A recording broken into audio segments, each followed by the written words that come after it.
Fala, galera! Estamos iniciando hoje o nosso 6º episódio, quem diria, hein?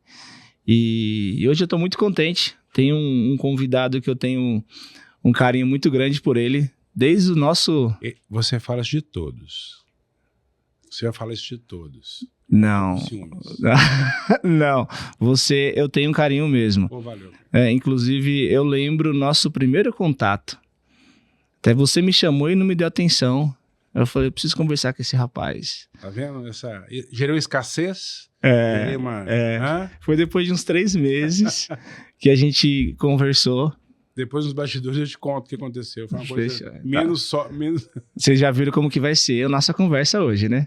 Com vocês aqui, Vinícius Campos. E aí, meu amigo. Beleza? Bem, graças a Deus. E você? Eu tô muito bem. Ó, fica à vontade, eu sei. Boa companhia. Fica à vontade que aqui eu sei que você é nervoso. Eu sou uma pessoa que tem dificuldade de falar em público. Isso. Então, eu vou superar as minhas limitações aqui hoje. É isso. Tá bom? E aquela frase, bora causar. 32 anos superando essa limitação. Bora causar. Bora causar. Eu te conto que história é essa, bora causar. Não, eu quero que você me conte mesmo. Tá, que todas as histórias que você puder deixar aqui pra gente. Deixa comigo. Aqui a gente conta história. Boa. Vamos lá, eu quero conhecer o Vinícius. Acho que a gente começa sempre pela a pessoa atrás do negócio, da empresa. Quem é o Vinícius? Eu? Cara, eu sou pai da Malu, marido da Lívia. Então eu começo me apresentando por aí, porque família é um troço importante para mim. Mas eu sou um cara que hoje é empreendedor, mas eu acho que a mentalidade de empreendedor a vida inteira eu tive, né? Sim. Eu tenho negócio na área de consultoria e treinamento, e agora na área de imóveis também. A minha trajetória teve 3 caminhos, né? Uhum. Trabalhei no esporte de alto rendimento durante 22 anos. Eu fui técnico de basquetebol profissional durante muito tempo. Eu trabalhei quase 10 anos em política profissional também, com partidos políticos. Não fui candidato a nada, mas tive cargos em partidos políticos e tudo mais. E eu também trabalhei eu comecei em 92 a fazer isso. Eu trabalhei com programação neurolinguística, treinamento, tive um instituto de hipnose, tenho uma escola de programação neurolinguística até hoje. Então essa busca por autodesenvolvimento e conhecimento se juntou nessas 3 coisas que me definem bem, né? Então eu sou isso aí. Quem sou eu? Sou um cara que gosta de fazer as pessoas pensarem. Sou uma pessoa que gosta de temas como a liderança. Para mim é muito caro. Para mim, a vida toda eu me dediquei a ajudar as pessoas e primeiro a me ajudar, né? A lidar com produtividade, liderança, autodesenvolvimento, comunicação e estratégias e táticas comportamentais. Então, eu acho que eu me defino muito pelo que eu faço e me defino muito pelo que eu gosto de fazer, que é provocar as pessoas. Eu gosto de causar, provocar e despertar. Boa. Agora, até pra gente voltar. Mas eu quero que a gente volta lá no Vinícius, menino, lá na escola, em casa, e tudo isso que você me falou agora que você gosta de fazer, identificar, até pra gente falar um pouco da sua infância. Minha infância... Como que era o Vinícius na escola, em casa? O Vinícius na escola, mais novo, era muito tímido. E foi gago até um bom período da vida. Aliás, não existe ex-gago, né? Eu continuo gago, só que agora controlado. Quando eu faço ali 12 anos de idade, eu tenho um estirão e eu atinjo a altura quase que eu tenho hoje. 2 centímetros a menos do que eu tenho hoje, eu estava com 13 anos de idade. Então eu fico mais alto. Eu sempre fui voltado nessa timidez, etc., para atividades intelectuais. Então eu comecei a ler com os 4 anos de idade, aquele gêniozinho da sala e tal. Você estava no fundão ou na frente? Eu era da frente. Tá. Depois fui pro fundão. Porque aí o esporte entra na minha vida como um meio socializador, né? O esporte entra na minha vida pelo atletismo e no basquetebol. Aliás, os treinadores... Eu tive um privilégio, que eu estudei num colégio militar. Não o Colégio Militar do Exército, da Polícia Militar do Estado de Minas Gerais, que é um colégio de referência e já foi várias vezes eleito o melhor colégio do Brasil. E lá havia um incentivo muito grande ao esporte. Lá foi o primeiro lugar que eu vim trabalhar com programação neurolinguística e com basquetebol, como profissional, assim, recebendo, né? E começamos a achar alguns pontos aí. Então, e nessa linha de trajetória, o esporte entra na minha vida, porque eu vou recebendo diversos convites. Vem ser goleiro de handebol, fiquei um tempo goleiro de handebol, que eu era alto e doido o suficiente para preencher os critérios de recrutamento do cargo. Fica a cara aberta para tomar bolada na cara. Exatamente, tem que ser, eu tenho que ser forte e doido. Eu fiquei um tempo. E a trajetória da vida é assim. Nesse goleiro de handebol, eu conheci um professor chamado José Ataíde Lacerda. Esse cara é uma sumidade do handebol. Ele me estimulou a perceber que quando alguém liderava, a coisa era diferente. Tudo que ele falava, as pessoas entendiam diferente. Eu estava em vários ambientes ali de esporte, no basquete, no atletismo, etc., com bons treinadores, mas ele era uma coisa incrível, assim. Então, a primeira chamada que eu tive. Aí eu fui jogar basquetebol, olha como é que são as coisas. E eu tive um treinador no Clube Atlético Mineiro, o Galo lá de Minas, tinha times de basquete e vôlei que disputavam campeonatos de base na federação. E olha, é sorte. Minha vida é da sorte. É mais sorte que eu achei. Nunca foi sorte. Eu acho assim, sempre foi sorte, por que não, né? Uhum. Esse cara tinha sido assistente técnico da seleção brasileira de basquetebol, ido a um mundial em Seul, ou Olimpíada em Seul, não, em 88. Foi a Olimpíada e teve um mundial lá. E lá ele voltou falando coisas estranhas. Ele voltou ali em final de 80 e início de 90, falando uma coisa que chama PNL. Tá. Que os russos já estavam fazendo, e era a briga Rússia e União Soviética, né? Os soviéticos estavam fazendo, e os americanos estavam fazendo. E aí, quando eu estive lá, eu experimentei coisas que hoje as pessoas pagam, imersões, na quadra de basquetebol, acontecendo por ali, sabe? E eu entendi que tinha um processo mental. Então isso foi me forjando, me construindo aos poucos, né? Aí eu eu vou jogar no Atlético, jogo no time da escola, e aí a escola não está sem treinador, contrata um cara, um professor, que depois trabalhou comigo, Roberto de Castro, foi meu preparador físico, mas ele foi nosso treinador, não podia assumir o cargo, teve um vazio, eu jogava em clube, e falaram assim, você não quer virar um instrutor aqui, não? Então, eu fui tendo essas oportunidades. Então, eu acho que na minha trajetória, por causa do meu pai, eu me envolvi com política lá cedo, meu pai era líder comunitário. Tá. E eu fazia, com 12 anos, a ata da associação comunitária, ajudava nos movimentos que eles faziam. E isso foi me levando. Você pediu para fazer essa terapia? Não, é que veio Vou ter que pagar? Não. Não. Sessão? Não, tá bom. Tem um momento da nossa vida que a gente olha para onde a gente está hoje e pensa, cara, como que eu vim parar aqui? Né? E quando você estava se apresentando, eu falei, deve ter alguma coisa lá na infância dele onde ele já começou a fazer... Convidado. Exatamente. Porque eu olhando para mim hoje, que eu já parei, tipo, o movimento que a gente está fazendo, o que eu gosto de fazer, de ter pessoas comigo desde menino. Então lá na escola, eu era o cara que organizava os times de futebol. Você já era o congregador. Exato. Sempre trazendo pessoas para perto, nunca gostei de estar sozinho. Então, na igreja, eu era o cara que pegava todos os meninos e trazia para almoçar na minha casa, a gente ia jogar bola junto. Então, aí quando você começou a falar, eu falei, eu vou achar lá na infância dele, até pra gente falar sobre o Vinícius no começo. O que nós somos hoje não é gratuito, né, Du? Exato. Tem uma construção. É uma construção. Por isso que muitas coisas, às vezes, né, a gente fala de modelar as pessoas, mas tem coisa que você não modela, porque isso são anos que a gente veio construindo. E o poder do ambiente, né? Exato. Então, você se encontrou no ambiente da igreja, da escola, etc. Eu também me encontrei no ambiente ali do esporte e tal. O esporte era uma coisa assim, deixa eu fazer uma coisa para ter amigos. Porque eu era meio estranhinho. Assim. É isso aí. E aí, eu não sou essa pessoa extremamente congregadora, né? Eu era muito tímido também. Então, e a gente vai encontrando os caminhos ali. Então, Aí eu era gordinho, depois estiquei e fiquei magrinho. Então, meu apelido na escola era Batata. Porque um dia eu rolei, eu machuquei, caí rolando. Para não falar um palavrão, o professor de educação falou, rolou igual uma batatinha, pronto. Só que aí ficou Batata, amigo. Assim, eu tenho saudade desse tempo, assim. Mas o que a gente tem a ver com a nossa trajetória, mas o que você está me falando faz o poder do ambiente, né? Sim. O poder que o ambiente tem de construir. É o ambiente e como você se coloca também nesse ambiente. A sua resposta a ele. Né? O jeito que você encontra para frequentar, para participar.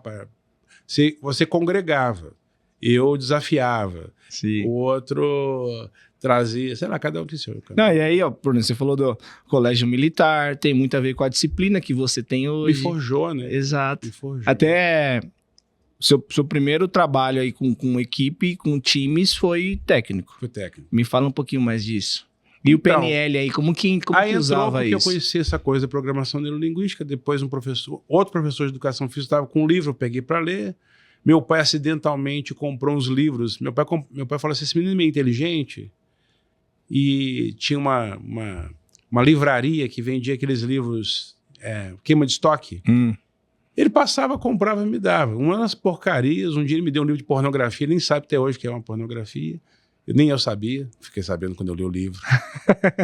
Era um livro assim, meio pornográfico mesmo. E dentro ali tinha um livro de programação neurolinguística. Sempre li muito, leio muito. Eu passei anos também um tempo ensinando pessoas a lerem mais rápido, melhor e tal. E isso foi entrando, né? Foi acontecendo. E a falta do treinador me fez quebrar um galho nos treinamentos e depois virar instrutor. Só que eu tinha uma convicção clara que treinar o corpo era muito fácil. Era um adestramento quase. E que o que pegava nos jogos, nos treinos que a gente via com os colegas ali, era a capacidade de não saber orientar a atenção, a energia, as emoções, né? Essa capacidade de se autodirigir. Isso está no mental. Então, me explica melhor isso daí. Eu explico. O cara Até porque mesmo eu sendo um cara que organizava os jogos, organizei campeonato, mas eu tinha por exemplo, brincadeira. Porra, jogava demais. Eu sempre joguei muita bola. E se me colocar na frente, no meio, e eu sou um cara que eu jogava os 2, 3 minutinhos atrás pra ver onde tinha falha, eu ia e me colocava ali pra completar o time. Sempre pensando no grupo, no conjunto. Então, vai ter brincadeira, rachão. Jogava muito. Cara, campeonato, as pernas tremiam, eu já não rendia. Acho que você pode me... Vou te contar uma história. Eu trabalhei num colégio, e esse colégio cedeu a um time de futsal que foi campeão mundial, do Manuel Tobias, do Atlético Mineiro, não sei se você lembra disso. Manuel Tobias foi eleito o melhor jogador do mundo. Cedeu um ginásio espetacular que ele tinha para treinos de jogos durante um tempo. E aí, para agradecer a isso, foi feito um jogo entre os atletas profissionais do time profissional, que tinha o melhor jogador do mundo da época, e os professores. De repente, um amigo nosso driblou, jogou a bola entre as pernas do Manuel Tobias, pegou a bola lá na frente e fez um gol, e saiu comemorando. Na hora que ele fez isso, todo mundo parou e quem estava contra e a favor foram abraçá-lo. Cara, você deu uma caneta no Manuel Tobias. Não foi nem o gol, foi a caneta, né? Aí ele falou, o que é Manuel Tobias? O melhor jogador do mundo. Ele falou, gente, vocês não me avisaram, eu não ia fazer isso não. Então você percebe, e ele falou sinceramente, porque vocês não me avisaram, eu não podia fazer uma coisa dessa não. Os limites estão na mente. Então, a forma com a qual você encarava o jogo quando era brincadeira se tornava um craque. A forma que você encarava o jogo, na hora que você tinha uma competição ali, você tinha uma pessoa mais congregadora, vamos dizer assim, o aspecto de congregação mental é maior do que o de simetria. Então, para encarar aquilo como um Romário encara, você tem até aspectos cognitivos mais, como chama simetria, né? Para você poder enfrentar aquilo. Não é que você não gosta de desafio, é que você, no seu espontâneo natural inconsciente, a gente fala ENI, ENI, espontâneo natural inconsciente, você é potente quando tem congregação. O Romário, quando tem desafio, passa por cima de alguém, sabe? Ele é mais potente nesse cenário. E entender e reconhecer esses espaços de potência que a gente tem é dar direção mental às coisas. Então eu percebia que esse aspecto mental fazia eu me potencializar mais, e eu fui investindo muito nisso. Na minha carreira teve assim, eu tive muitos... Domingo você vai conhecer uma pessoa lá que passou por isso. Um atleta meu, nós vamos estar junto com ele. Ex-atleta. A gente foi campeão anos a fio. E era o time mais desacreditado que tinha. Eu tive a honra de dirigir times desacreditados que foram campeões. Aonde está a diferença? Na mente. Com certeza. Na minha capacidade de me autodirigir. Dirigir os meus recursos em favor dos meus objetivos. Então, isso virou paixão para mim, e virou profissão, e virou negócio, e foi se desenrolando ao longo do tempo, e aí hoje estou aqui. E você treina pessoas que nesse sentido? Hoje a gente faz... poderia dizer que a gente também... Você poderia me ajudar nisso, então? Se eu poderia ajudar você, poderia. Porque eu passei 32 anos treinando pessoas. Isso é uma dificuldade que eu tenho. Qual? Da questão de quando eu, por exemplo, eu trazendo aqui do que acontecia comigo no futebol, mas eu desenrolava ali. Hoje é na exposição, de subir num palco, de falar embaixo aqui, que você fala da congregar, né? Tranquilo, você me conhece. Você vai bem nos bastidores, exato, você vai bem no mas backstage, a hora que me coloca na frente de uma galera, que eu já tive oportunidades, eu não tenho medo, eu vou, mas eu não rendo como eu rendo embaixo. E é a mesma coisa... trouxe agora, né, do Eduardo Menino lá, né? Eu jogava, mas eu fazia o básico. Eu não era ousado como era na brincadeira. E mesma coisa hoje. Aqui embaixo eu sou ousado, só que a hora que você me coloca numa posição de destaque, eu faço só o básico. Entendi. Entendeu?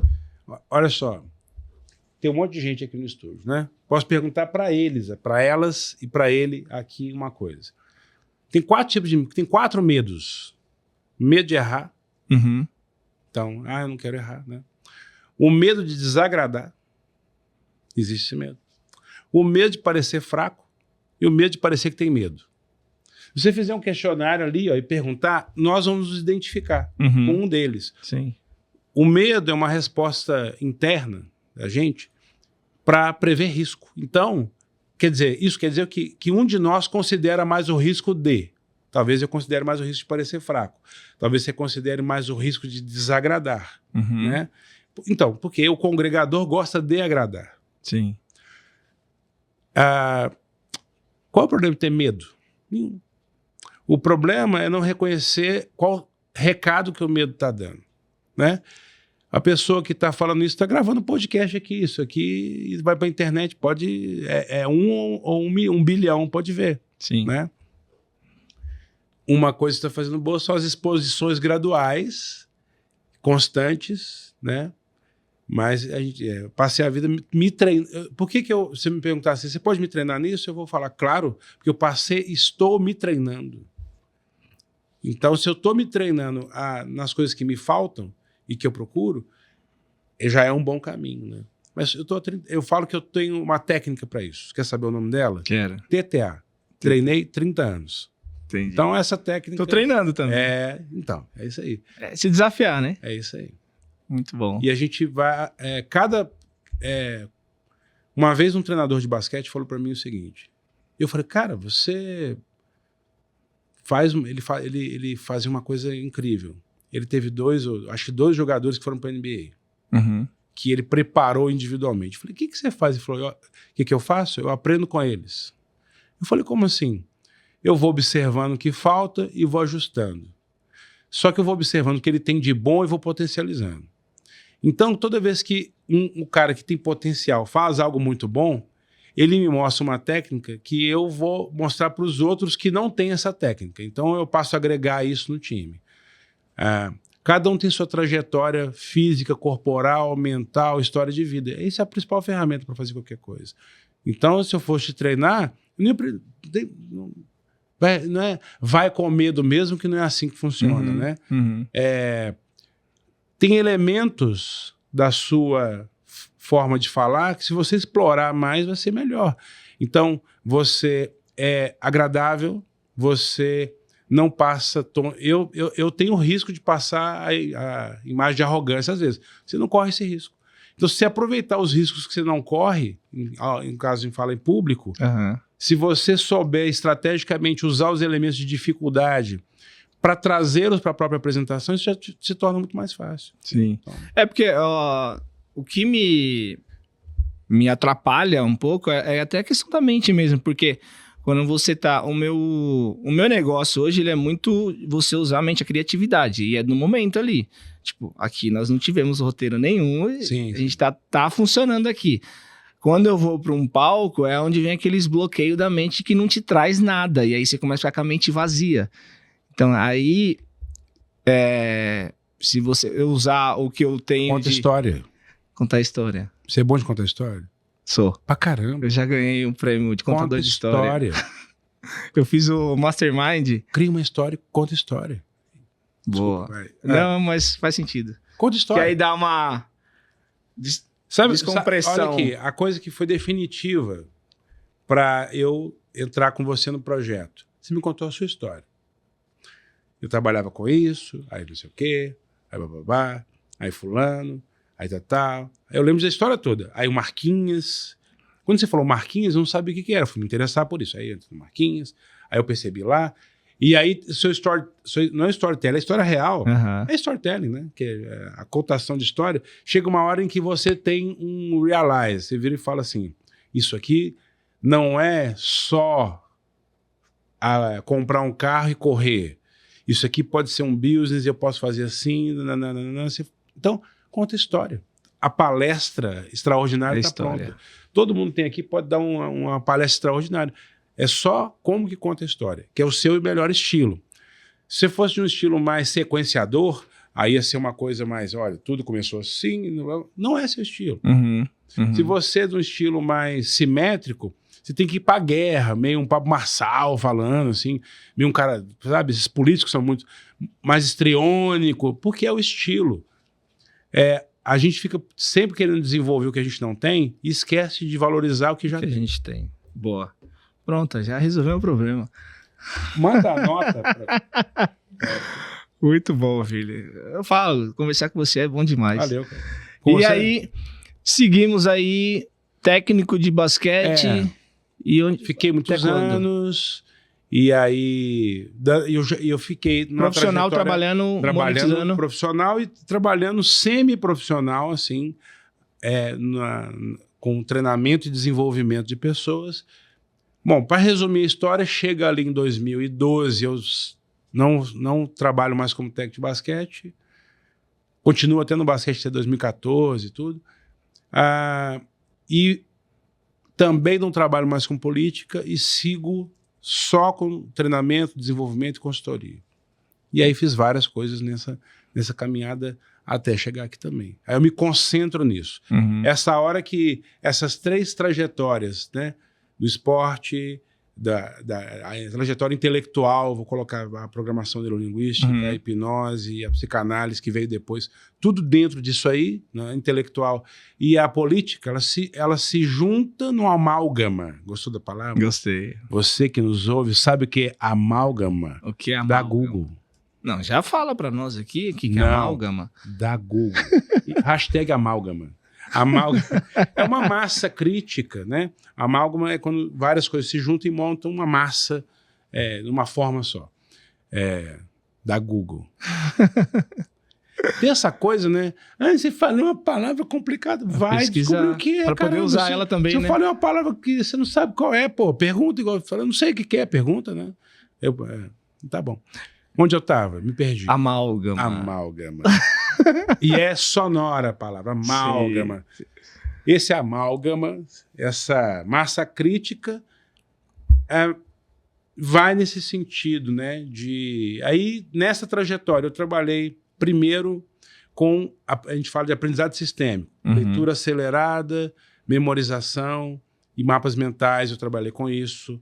Tudo que foi ligado à produtividade, eu me dediquei muito tempo, dei 18 turmas desse negócio de leitura acelerada, não sei quantas, não sei.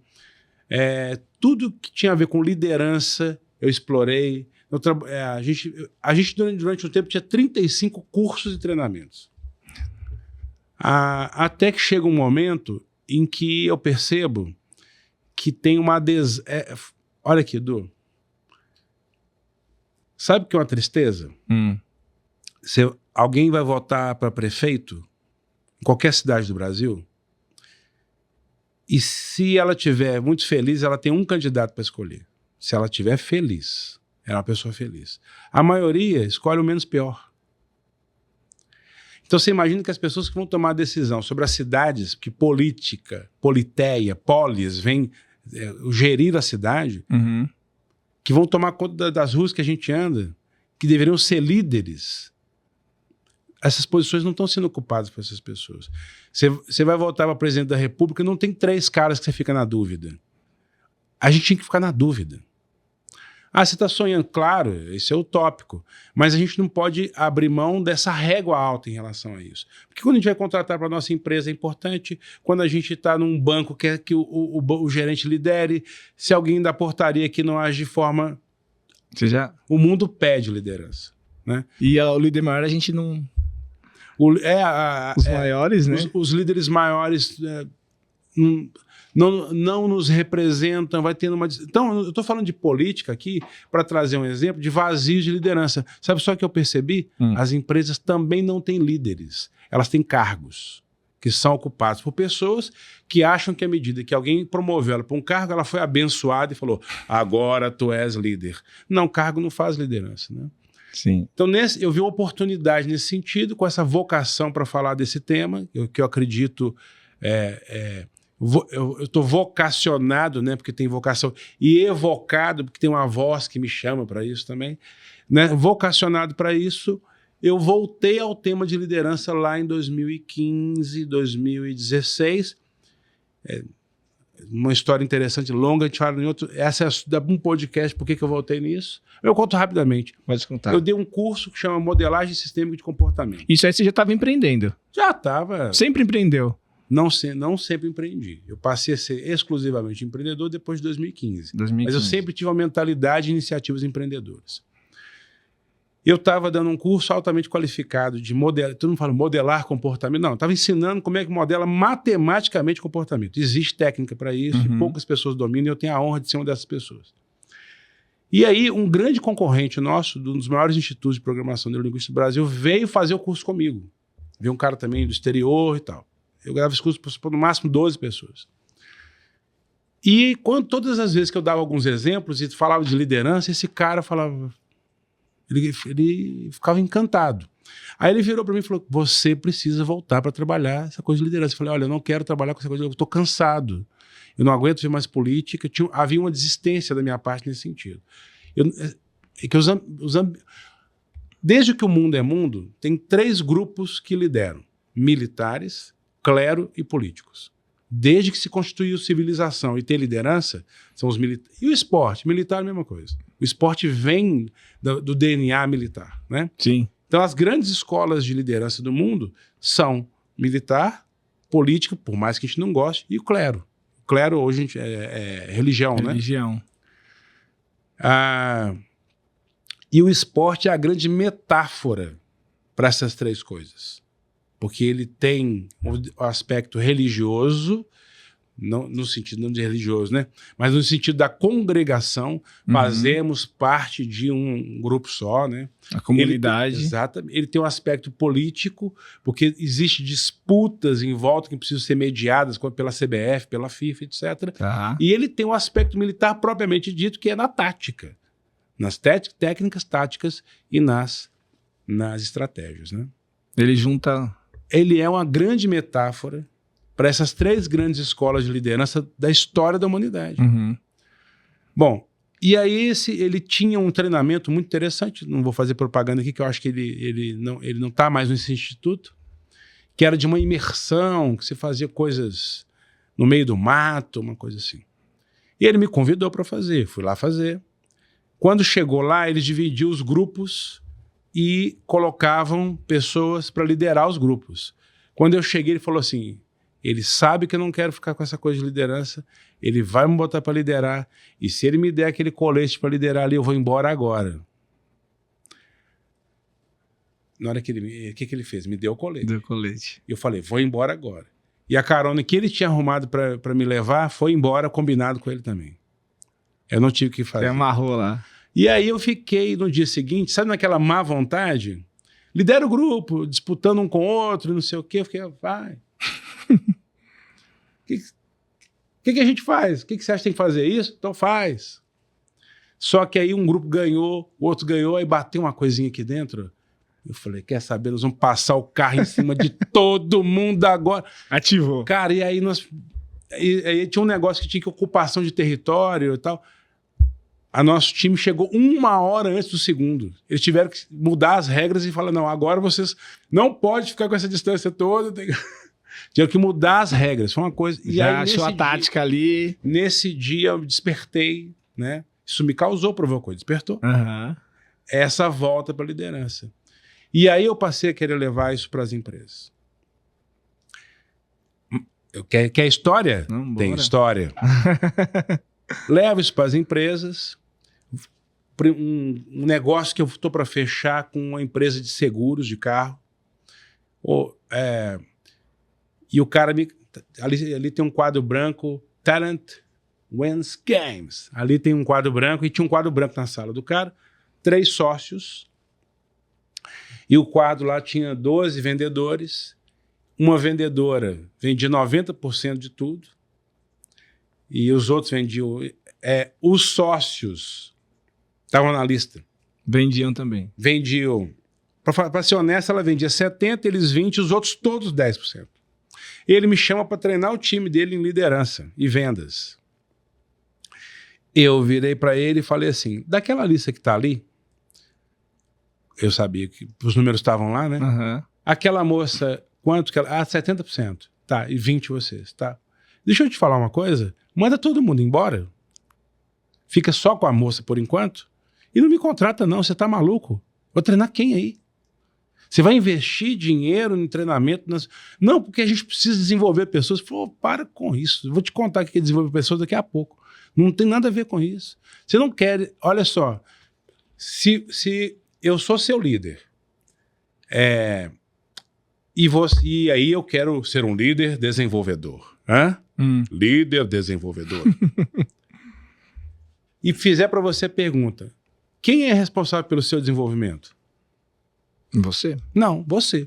Verdade. Certo? Sim. Só que a gente cai na armadilha de dizer, não, é ele. Não, eu sou o líder desenvolvedor, eu não sou responsável pelo seu desenvolvimento. O líder tem que ser patrocinador do desenvolvimento de quem quer se liderar e construir um ambiente desenvolvedor. Faz sentido. Então, eu sou patrocinador do seu desenvolvimento, sim. Como é que eu faço isso? Geralmente com cobrança. Motivar. Não, apoio. Estimulando você a isso de várias formas, que vão desde de apoios, etc. E eu preciso criar um ambiente desenvolvedor. Esse é o meu papel. Porque eu também estou me desenvolvendo nesse ambiente. Mas voltando nisso, eu percebi, número 1, foi uma chave do que a gente faz hoje. Nós não podemos vender para todo mundo. Então eu passei... Hoje, se você falar, eu queria conhecer seu trabalho, manda a proposta, não. Eu tenho 10 milhões de reais para gastar, manda a proposta, não. Vou chorar, mas vou falar não. Mas manda uma coisa, não. Você quer conversar com a gente conversa. Mas é um projeto pequeno, conversar. Eu não sei se você é meu cliente. Então ter essa coragem de, eu não sei se você é meu cliente, é uma forma direta, não congregadora, né? Mas o meu estilo não é congregador. Sim. Que o congregador vai falar assim, bom, eu não sei se eu sou seu fornecedor, entende? Uma pessoa mais movida como eu vai dizer assim, eu não sei se você é meu cliente. Até porque se isso te assustar, não funciona para o meu trabalho, entende? Ali, eu saí dali. Dei um telefone de uma empresa de recrutamento e seleção. Sugeri que ele fizesse... Aí eu fiz assim, uma pergunta que eu faço hoje para todos os lugares. Esses 8 aí, se você mandar embora todos hoje, quem que você contrata amanhã de novo? Essa pergunta é poderosa. Dos 8. Se você mandar todo mundo que está embora hoje, podendo recontratar amanhã, e eles dispostos a virem, quem que você recontrata? Ele falou, ninguém. Eu falei, peraí, nem a mulher de 70%? Aí um dos sócios falou, muito menos ela. Então eu falei que tinha um outro problema aí. Essa mulher estava essa moça estava deixando eles refém dela. Ela tá tocando a empresa, fazendo rodar ali. Exatamente. Eles estavam refém dela. Eu falei, você dá sociedade para ela. Bom, o fim da história é que ela continuou, eles tiveram uma conversa de consequência com ela, ela passou a ter 10%, é uma excelente vendedora mesmo, e eles arrumaram mais 4 caras que triplicaram o resultado e tal. Eles precisavam de contratar um recrutamento e seleção, e falei, quando for trazendo os profissionais, traga um de cada vez, não vai trazendo 10 de uma vez. Se a gente fala, agora eu estou com uma estrutura aqui, né? Segunda coisa que a gente aprende, vai trabalhar em empresa. E aí o método nosso, ele tem uma parte inicial que os nossos clientes dizem o seguinte, trabalhar com a metodologia crafting tem 2 etapas. Uma é, ai meu Deus. Vamos entrar agora na metodologia crafting. Ainda não. Ah, tá. Trabalhar ela, com o Vinícius e a empresa dele, tem uma parte que é assim, ai meu Deus. E tem uma parte assim, graças a Deus. Ai meu Deus, que é isso que eu contratei aqui? E depois você, graças a Deus, eu contratei. A gente ouve muito isso. Inclusive, quando a gente já faz uma segunda, terceira contratação, ele já avisa, tem uma fase, ai meu Deus. E depois tem a fase, graças a Deus. Já estamos caminhando para a fase, graças a Deus, tem essa história assim. Porque qual é a principal ferramenta que eu uso para desenvolver alguém? A trajetória da pessoa. A gente depois entra na metodologia e te falo. Tá. Se eu uso essa principal ferramenta, eu tenho que entender algumas coisas nele. Faça uma lista dos seus pontos fracos. Não existe isso. Não dá tempo. Se eu for faça uma lista do que eu tenho que desenvolver até morrer, eu vou ficar escrevendo essa lista até morrer e não vou desenvolver nada da lista. Uhum. A gente tem uma coisa que a gente seleciona um elemento para botar, ao invés de atirar para vários lados, atirar de todos os lados. Aqui eu já falo um pouco do que a gente faz. Uhum.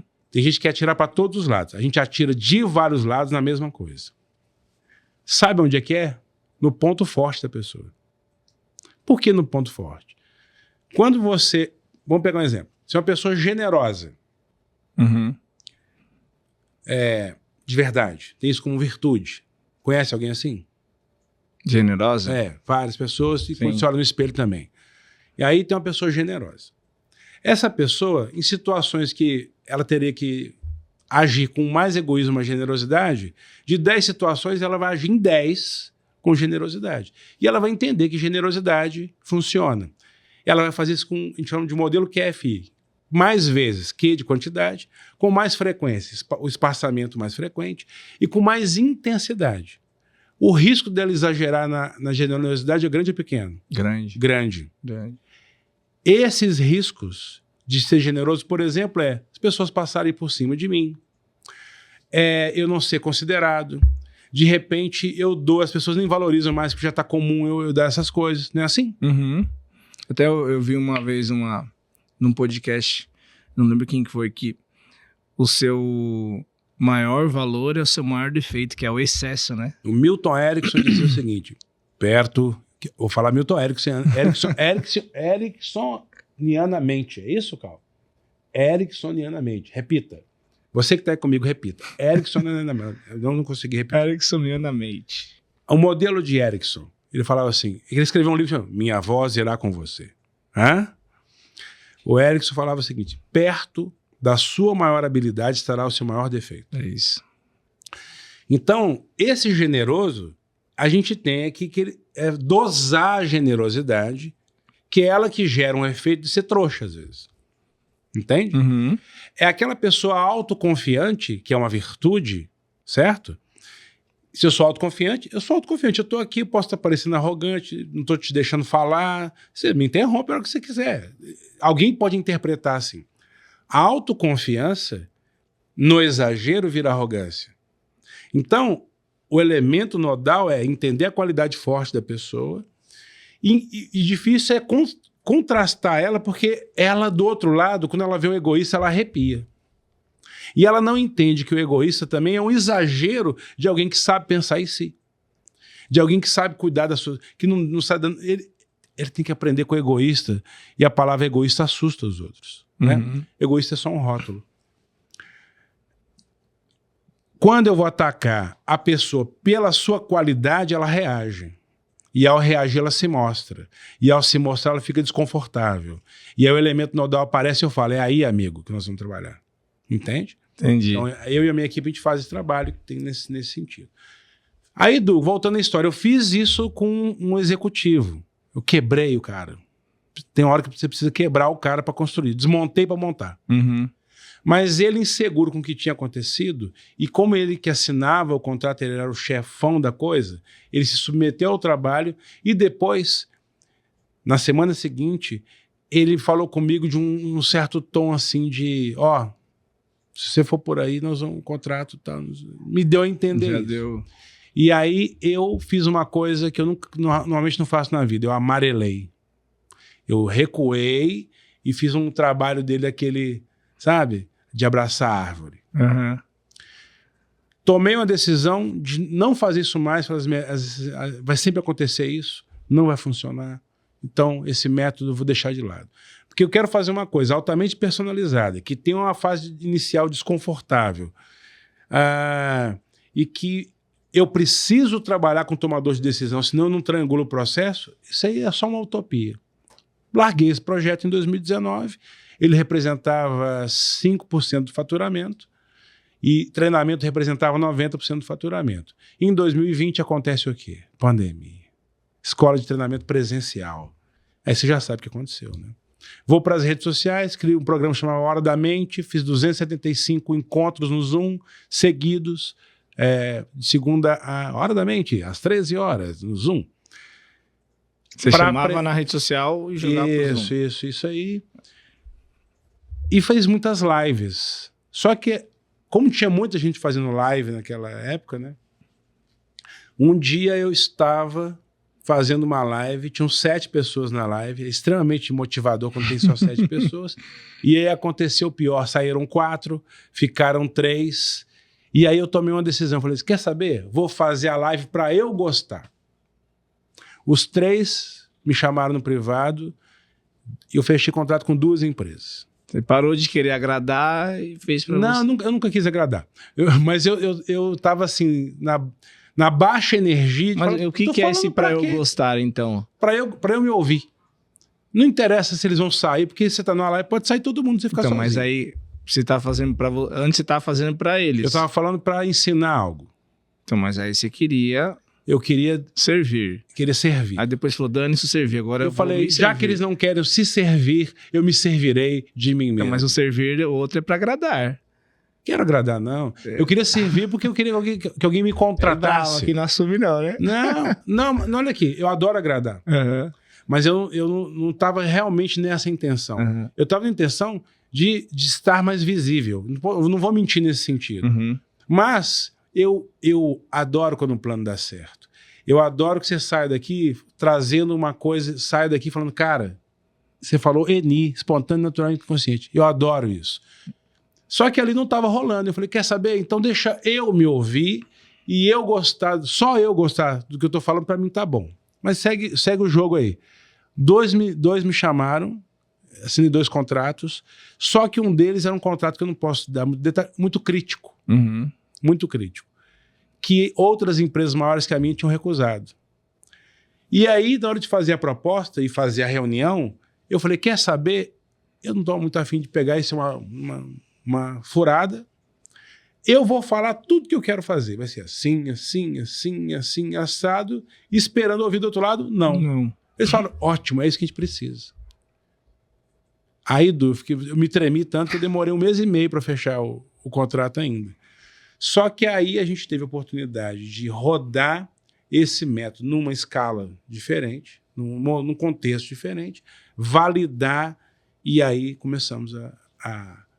aí seguimos de maneira que hoje o treinamento representa, acho que é 0,5% do faturamento e a metodologia crafting e os programas dela representam... Foi aquela que você tinha desligado lá atrás. Aquela que eu tinha abandonado.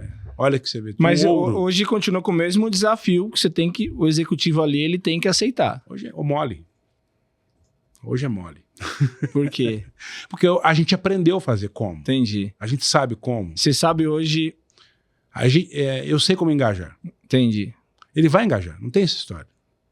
Mas talvez você mudou o início ali, né? O que eu coloquei foi método. Tá. Eu criei um método. Eu fazia na habilidade. E aí eu transformei a habilidade em método. Eu preciso disso aí. Eu tenho habilidade, não tenho método. Aqui, ó, proposta aqui. Já conversamos? Pô, mano. Brincando. Mas é verdade. É isso aí. Eu tenho habilidade, mas eu não tenho um método. Pois é. Porque quando você tem um método, você consegue replicá-lo. Pois é, e o método é sempre a tática. Aí que tá a sacada. Tá vendo? Eu sou cliente, tenho o meu cliente, eu vou ser cliente do meu cliente. Isso é a melhor das relações comerciais. Ou sócio. Mas é melhor ainda. Melhor ainda. Aí nós chegamos aqui na Tactical Leaders. Tactical Leaders. A empresa é efetiva. E a gente... Tactical Leaders, porque chega um momento em que a gente ainda falava que um pouco que a gente fazia era programação neurolinguística. Até um dia que a gente falou, peraí, não tem nada de programação neurolinguística aqui. Aqui tem uma metodologia própria. Então nós vamos nos encontrar nessa metodologia, entender que o nosso processo é forjar líderes táticos, nosso grande processo é esse. A gente tem essa coisa de forjar líder tático como uma missão mesmo. Então a gente está criando uma comunidade de liderança tática. E por quê? Du, se eu te der um terreno, vou te dar um terreno de presente, no lugar que você quiser. E você tem todo o capital para fazer a casa. Qual o primeiro profissional que você deveria contratar? Como que é? Tem um terreno. Vou te dar um terreno, você vai construir a casa dos seus sonhos. Tá. Você não tem problema de verba, de budget para poder fazer a casa. Quem é o primeiro profissional que você contrataria? Engenheiro, arquiteto? Um arquiteto. Porque ele que vai, antes do engenheiro, ele vai projeto. Idealizar, vai pegar o que você pensa, os conceitos que ele tem, olhar o ambiente, o tipo de terreno, o padrão das casas, e aí ele vai idealizar. O arquiteto é a estratégia. E aí o próximo, o Niemeyer era conhecido por fazer formas incríveis e por dar dor de cabeça aos engenheiros. E quem bota aquela coisa que ele concebeu em pé é a engenharia. E a engenharia ainda tem um problema que é fazer com que os mestres de obra executem o projeto que ele fez. A engenharia é o projeto do projeto, certo? Ela é a estratégia da estratégia. Então, a engenharia é a estratégia da estratégia e também tem que ter a estratégia de execução para que os mestres de obras e pedreiros possam operar. Isso, no passado, era guildas de pedreiros que não eram escravos, que tinha lá um cara que era... O mesmo cara fazia as três coisas, só que quando ele estava mais velho, ele virava arquiteto. Pela experiência.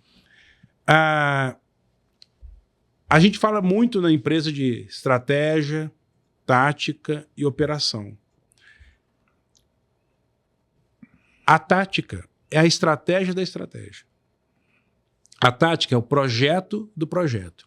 A tática é a engenharia da arquitetura. A tática é a sequência de passos para chegar a um resultado, da sequência de passos para chegar a um resultado. Então, eu falo isso com entusiasmo, porque hoje está todo mundo dizendo assim, saia do operacional, vá para o estratégico. Tá certo? Tá certo. É verdade. Saia do operacional, vá para o estratégico. Só que o dia a dia da liderança é tático. O dia a dia da liderança é engenharia da engenharia e engenharia para execução. São duas engenharias, né? A estratégia decide o que fazer. Então, você não está todo dia... Aonde que é o estratégico da sua empresa? Na hora que você para pensar futuro, analisar cenários, antecipar situações, tomar de decisão. Estratégia acontece em determinados momentos. A palavra estratégia vem do militarismo, né? Os generais, antigamente, pegavam a espada, ia para frente e o pau quebrava. Aí alguém teve a ideia de botar um acampamento no lugar mais alto, e esse lugar chamava Estragos, para que ali ele traçasse certas coisas, e como o general às vezes era o rei, se morre o rei, uma complicação danada, né? Sim. E ali o rei, os seus generais e seus ministros, a turma estratégica tomava a decisão, chamava ali os caras que iam para o front, eles chamavam os capitães e iam fazer a coisa. A estratégia é esse momento, só que a batalha se dá no campo da execução E a liderança da batalha se dá no capitão ali. Você vai ver quando... Você pega um filme Gladiador, que ali é um general mais antigo que tá no front, que tá lutando, mas tá comandando um grupo para batalha. Aquele do Mel Gibson, acho que é mais nessa linha. Coração Valente. Coração Valente. Não, todos são. Se você encontrar... Só que historicamente você tem que pensar a diferença que tem ali de uma coisa e outra. Traz isso para o negócio agora. Trazendo isso para o negócio, estratégia. O que fazer? Execução. Fazer o que foi decidido ser feito. Tática. Fazer sem ter que fazer. Pega essa aí, ó. Fazer sem ter que fazer.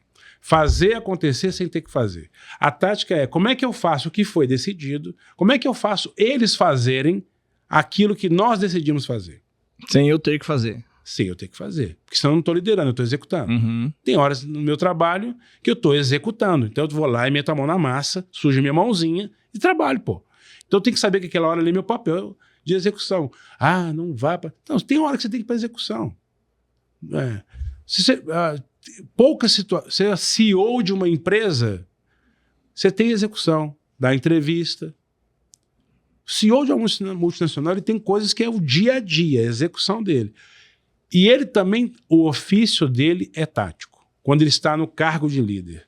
Então eu tenho essa paixão por levar essa ideia, porque a gente fica pensando, a abstração da estratégia e a concretude da execução, mas esquece que a gente que lidera de verdade precisa pensar os dois.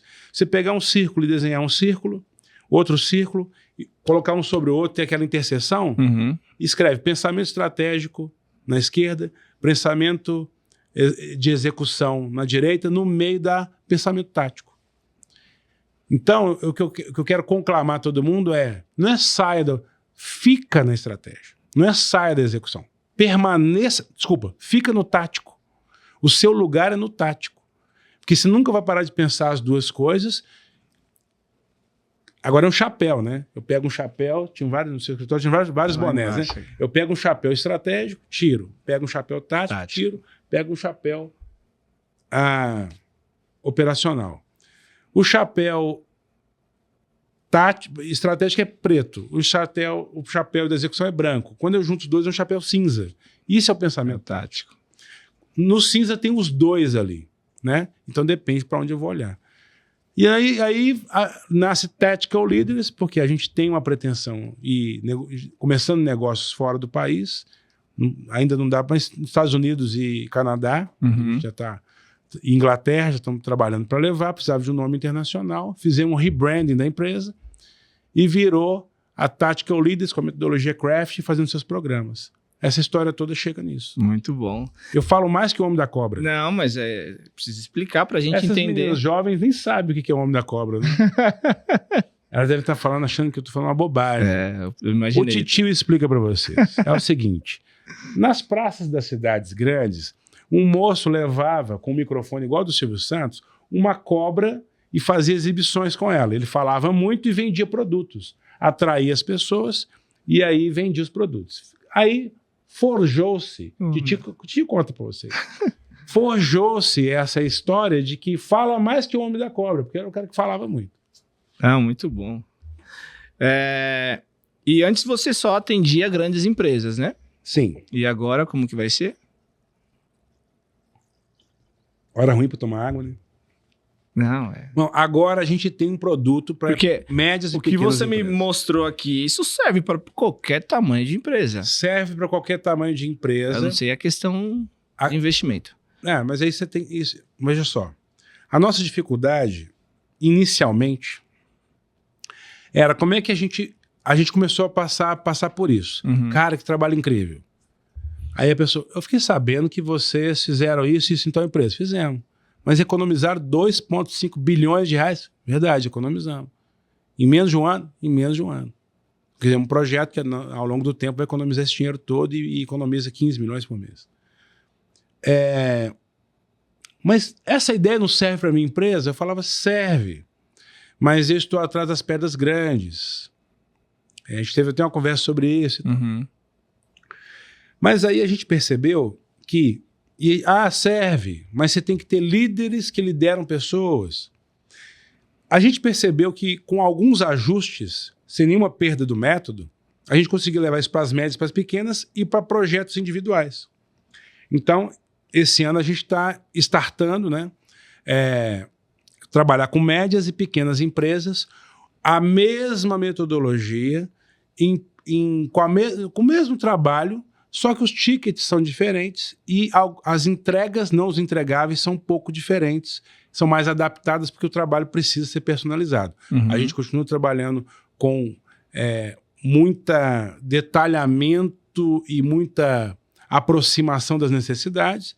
Então a gente tem um produto premium que é 100% personalizado. O que significa? Eu tenho um cliente que a gente publicou agora o primeiro volume na Biblioteca Nacional, tem 6 volumes de 400 páginas das ferramentas exclusivas que não existem no mercado, que foram criadas em função desse cliente.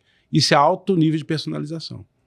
Nós temos um aspecto de customização, que é pegar as demandas que existem, cria algumas ferramentas, mas pega um prêt-à-porter que a gente já tem também e junta um pouco delas e você tem aí um universo grande para poder escolher o que vai ser feito.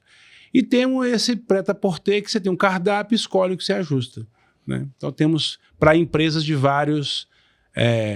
nós temos aquela experiência gastronômica que eu escolhi o menu. Nós temos aquela experiência gastronômica que o menu está pronto, mas é um menu à la carte. Mas é um menu que eu escolhi dentre vários menus. Eu tenho 5 menus, qual você quer, você então customizou. E tem aquele à la carte, que eu tenho vários pratos e qual que você precisa. Tá. Hoje, então, esse trabalho é com os líderes da empresa, certo? Esse trabalho com as pessoas...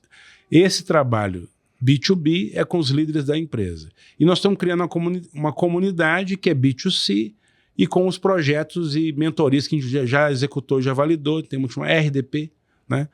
Que um dos programas grandes das grandes empresas chama RDL. E a gente fez um RDP, Rota de Performance, para as pessoas individualmente fazerem. E nós vamos para a nossa segunda turma de mentoria já. Tá. Esse daí seria, por exemplo... Eu não tenho esse líder hoje na minha empresa. Mas você quer levar a metodologia, para você aplicar com você. Você pode fazer mas isso. Você já pensou também em... Porque assim, se você não tem, por exemplo, o negócio que o líder vai trabalhar, você tem como treiná-lo para depois adaptar em algum outro negócio? Tem. Então, a gente poderia Você pode mandar o líder para isso. Você criar um braço educacional onde você vende essa liderança para depois alimentar as empresas. Já pensou nisso? Não, eu acho interessante. Porque é a dor de diversos negócios. Formar líderes e ser um construtor de líderes, né? Então, você vende o treinamento de líderes e depois o líder que você formou, você vende para a empresa. A gente tinha pensado... Faz sentido? Faz sentido. Não tinha pensado isso, não. Isso, a sua ideia é bastante diferente. Eu posso ser um celeiro produtor de líderes e aí, com o meu selo de líder tático, você é uma coisa. É uma outra forma de você fortalecer também. Não tinha pensado, essa é boa. A gente pensou em ter um selo líder tático para quem pertence à comunidade e estamos desenvolvendo isso, mas um selo também para quem da metodologia crafting. Então, quem for treinar, nós vamos em algum momento vender a metodologia para as pessoas que querem, eu não quero fazer coach, mentoria, eu quero fazer uma coisa diferente. O que tem no mercado? Ela vai fazer isso, mas tem metodologia crafting. Porque está direcionado já, né? É método já montado, assim. Legal isso daí, velho. Legal, cara. Cara, muito bom. Ele dá até... Você fica pensando tanta coisa aqui.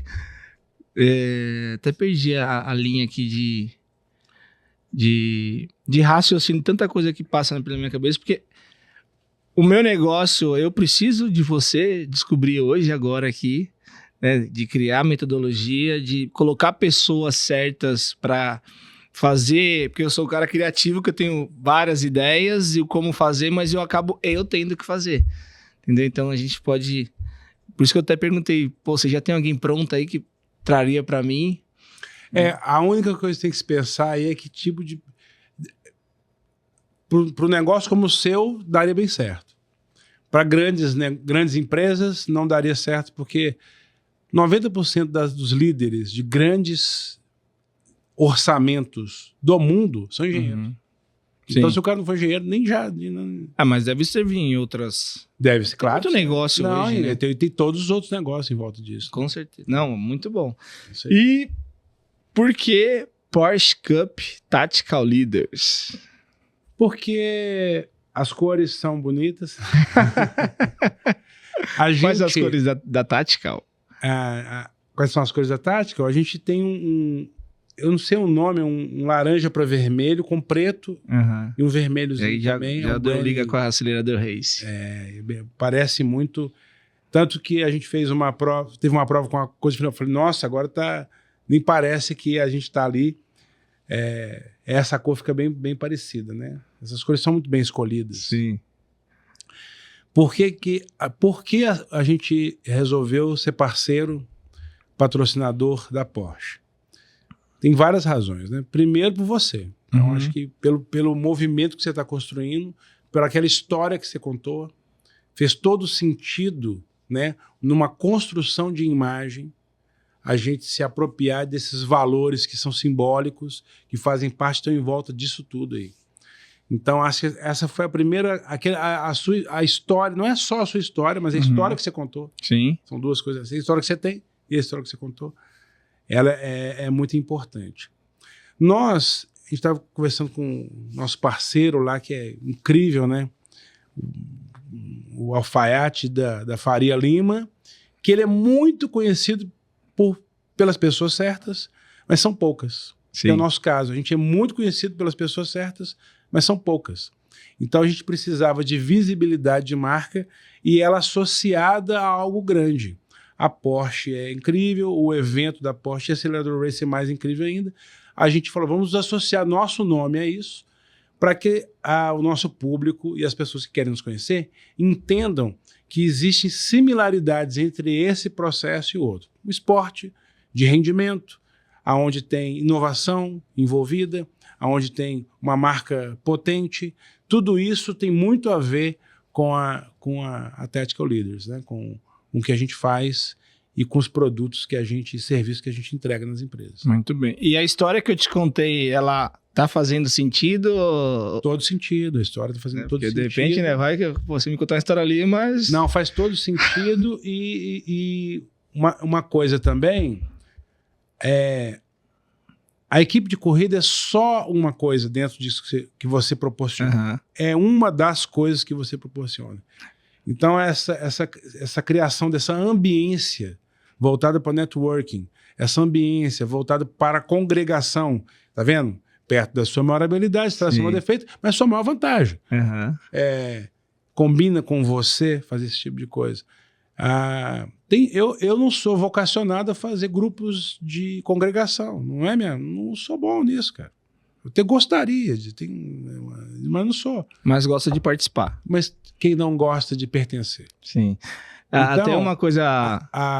O nosso trabalho gera nas empresas pertencimento, exclusividade e uma certa escassez porque ele tem a personalização. O que você oferece gera pertencimento, exclusividade e uma certa escassez no sentido positivo, ser único, né? De uma coisa única, assim. Então, eu acho que isso daí combina muito. Porsche, Acelerador Racing e Tactical Leaders. Boa. Até uma coisa que você falou agora, lembrei aqui que não queria te cortar e acabei perdendo, né? Que você trouxe ali o PNL, que ele faz parte hoje ele está dentro de toda uma entrega, né? E eu vejo o meu negócio assim também. A questão do marketing esportivo, patrocínio, ele é só uma das ferramentas que eu uso dentro essa entrega que a gente tem, né? Eu acho que isso é algo que eu preciso melhorar. É como você identificou. Hoje você consegue trazer aí um pacote Tactical Leaders. O que é? Eu acho que para mim falta isso. Uma hora você vai descobrir que você não está fazendo marketing esportivo, agora descobrir que não está fazendo PNL. É isso. E aí você vai dar um novo nome a isso. Talvez você esteja inaugurando uma coisa. Esse é o meu desafio. Eu inaugurei a metodologia. Exato. Esse é o meu desafio. A gente trabalha com patrocínio e tal, mas eu olho e falo, cara, não é isso. né? Então, a experiência, relacionamento... Não é só isso. Não é só isso. Então, eu preciso ainda... Tem isso fundamentou a sua trajetória até aqui. Mas embalar ele melhor. A caminhada está só começando. Está começando, com certeza. Muito bom, muito bom. Tô sabendo que você está fazendo um livro aí. Estou já fez? Duramente escrevendo um livro. Me fala desse livro. Eu recebi um honroso convite da editora Gente para escrever um livro. Não tem título ainda, então nós já estamos trabalhando no livro, que espero que início de 2025 aí a gente já esteja publicado, que vai falar sobre fazer acontecer sem ter que fazer. Sem ter que fazer. Qual é a potência que existe na liderança tática? Qual é a necessidade da gente pregar a palavra da liderança tática, de ensinar para as pessoas que a tática é importante, claro que no universo da liderança. E esse universo de liderança ele compreende empreendedores, líderes, empresários, pessoas que buscam, que precisam estar com pessoas e processos e fazer com que eles aconteçam para além da execução, né? Então a gente faz acontecer fazendo, mas não dá para... Você não multiplica talentos, recursos, dinheiro, tamanhos, marcas, se você fizer sozinho. Então a atividade de liderar é a atividade necessária. Eles acharam a ideia do livro grande, né? Existe até ideias de livros de liderança tática, etc., muito acadêmicos. E como esse vai trazer, são quase 8.000 horas de entrega de metodologia crafting e liderança tática em grandes empresas. Então essa experiência precisa ser compartilhada e a gente vai fazer isso através do livro. Muito em breve bom. Nas bancas. Muito bom. Melhores, em breve nos aeroportos. e tem uma forma... Porque hoje, o que você trouxe aqui, eu acho que não tem no mercado, né? É meio que desconhecido. De que forma que a gente poderia trazer isso para alguns empresários experimentar, de certa forma? Eu acho que a comunidade vai ser um ambiente para que todo mundo interessado possa verificar que tipo de trajetória ela precisa seguir dentro dessa nossa universo da liderança tática. Então a gente em breve... Está marcado já aí, né? Estamos lançando uma comunidade. Então vamos começar uma congregação.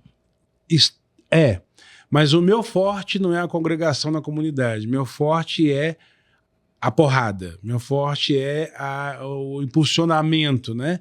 Mas a congregação é fundamental para ter um bom ambiente. Sim. Então, não falo mal da congregação, não, só tem inveja. Por inveja. A gente quer criar esse ambiente que vai ter espaços virtuais e presenciais. Estamos terminando a construção disso ainda. Já temos muitos entregáveis para dentro dessa comunidade. E porque tem uma causa aí mesmo. Sim. Essa não é por dinheiro, não. É por causa de uma causa. A gente tem um lema lá na empresa que é viver e vender uma causa. Aí um dia que eu falei para alguém, ele falou assim, viver de vender uma causa. Eu falei, não, peraí. Viver a causa e vender uma causa. Viver é vender uma causa. E se você faz os dois, viver de vender uma causa faz sentido. Porque tem muita gente que vende uma causa só porque tem gente para comprar. Mas não vive ela. Não vive e vende. Certo? Sim. Tem gente que vive para vender. A gente vive e vende uma causa. Na metodologia, se você me encontrar lá em casa...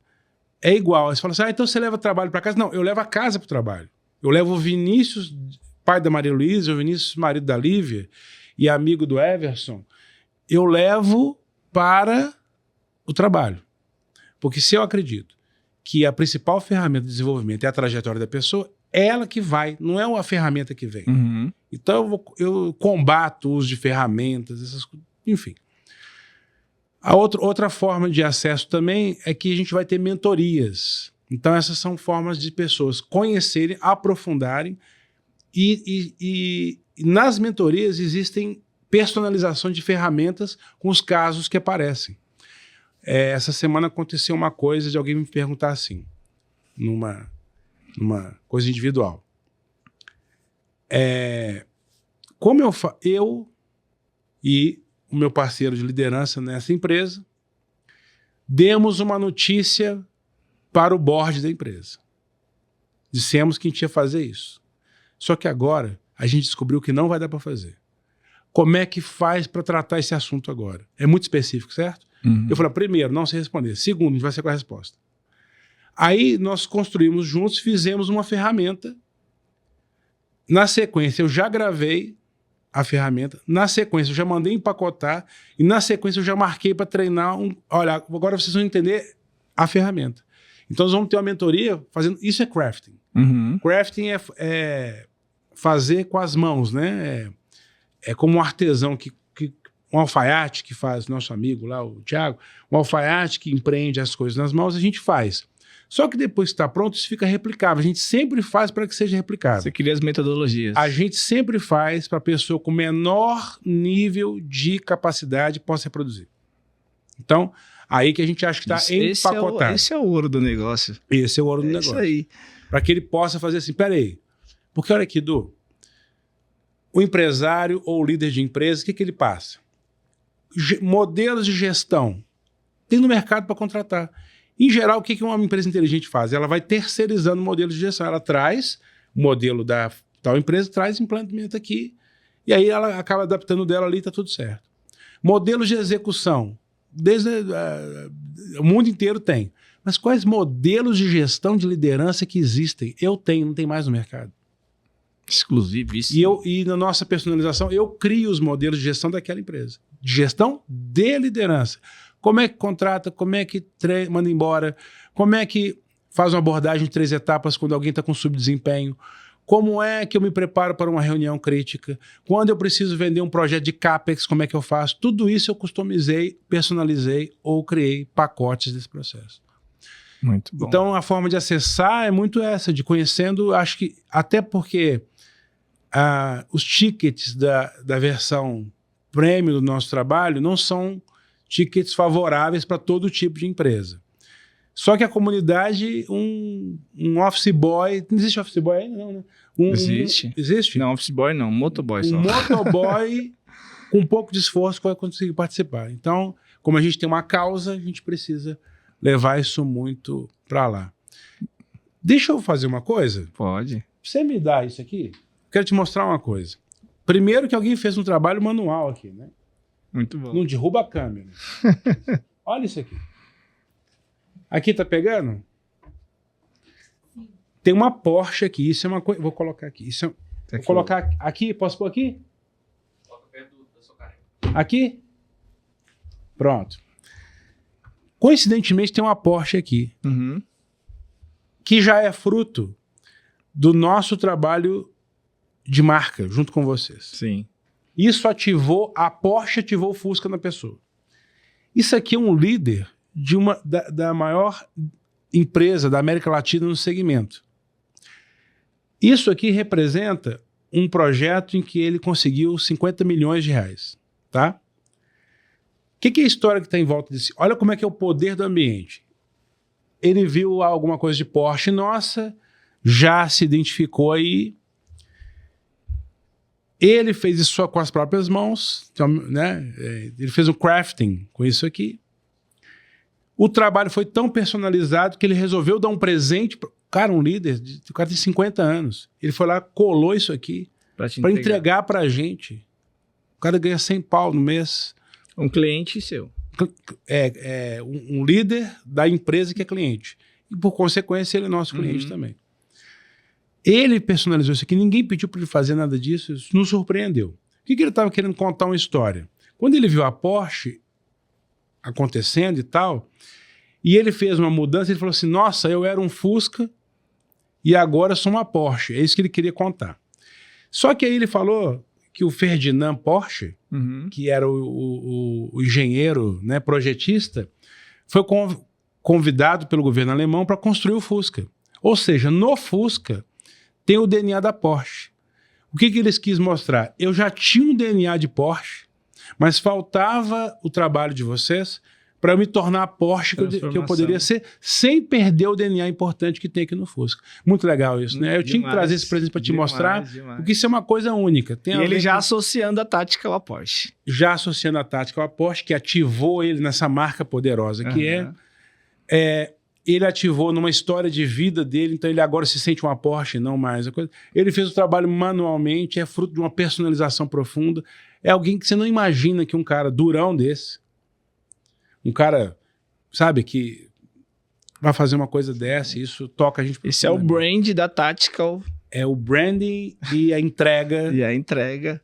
Bacana da Tactical. Muito bom. Que funciona. Mas o poder da imagem dos símbolos, né? Exatamente. Trouxeram isso aí. Fantástico. E eu tô sabendo, pra gente encerrar aqui, o papo foi bom demais, que... Nós já estamos falando esse tempo todo? Esse tempo todo, 75 minutos aí. A Júlia tá... Vocês não vão acabar isso logo? Ah, tá tranquilo, aqui a casa é nossa. A Júlia tá assim, vamos parar, né?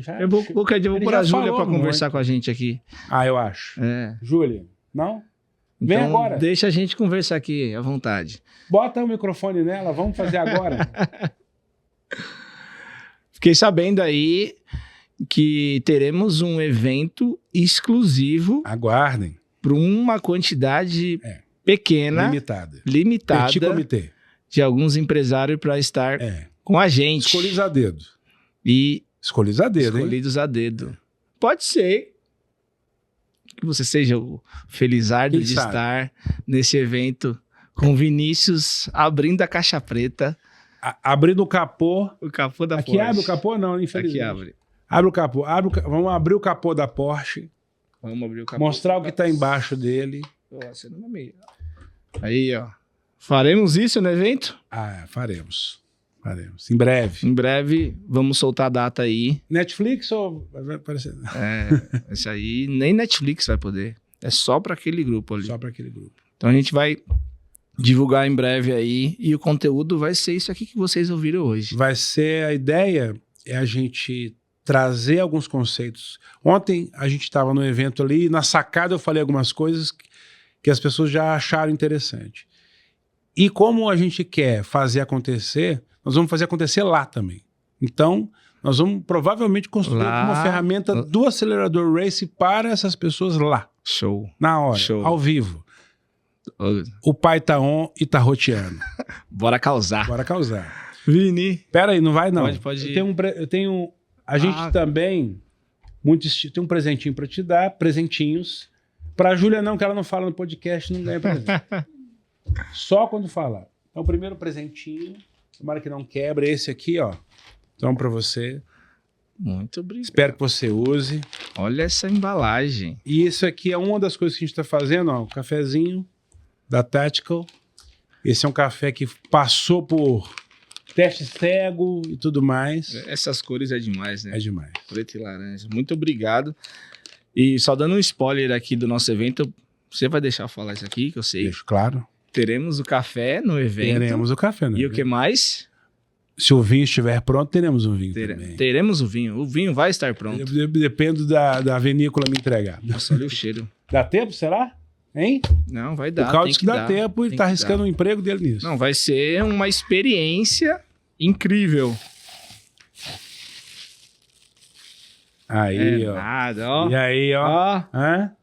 Não usa, tá, Júlia? Que tá escrito usa exclusivo. Exclusivo, tá? Do Edu. É isso aí. Muito obrigado. Cafezinho aqui. Tá cheiroso, café. Nossa, demais. Demais. Eu tava até procurando aquele... Ah, achei. Trouxe pra Júlia café? Tenho... Mas não dá, ela não quer falar. Não, a Júlia toma comigo café. Tá bom. Vini, cara, que top. Sabia legal, que ia ser... E se deixasse dá pra puxar mais aqui, que eu segurei. Que nem entramos em outros assuntos aí, sim. Né? Mas vamos gravar um outro. Vamos sim. Isso aqui a gente vai ter bastante. Eu gostei de fazer isso aqui também. E é uma forma de eu treinar, né? A gente se desafiar nas nossas dificuldades aí. Então, isso aqui é uma entrega para os nossos parceiros, nossos amigos, mas também estou treinando como você ensinou aqui. É isso aí. E eu conto com você para evoluir. Conte comigo que eu já estou contando com você. Muito obrigado. Um abraço. Galera, espero que vocês tenham gostado, porque eu gostei demais. E eu falei que Esse cara é especial. Então, vou deixar aqui o @, dele, aí na legenda do nosso canal no YouTube. Tem site da Tati. Vinícius Campos, tudo Vinícius. É @Vinícius Campos. E a Tactical Leaders. Também. LinkedIn, não é isso? Vamos divulgar tudo ali no nosso canal. E até nosso próximo episódio aí. Fui! Bora causar!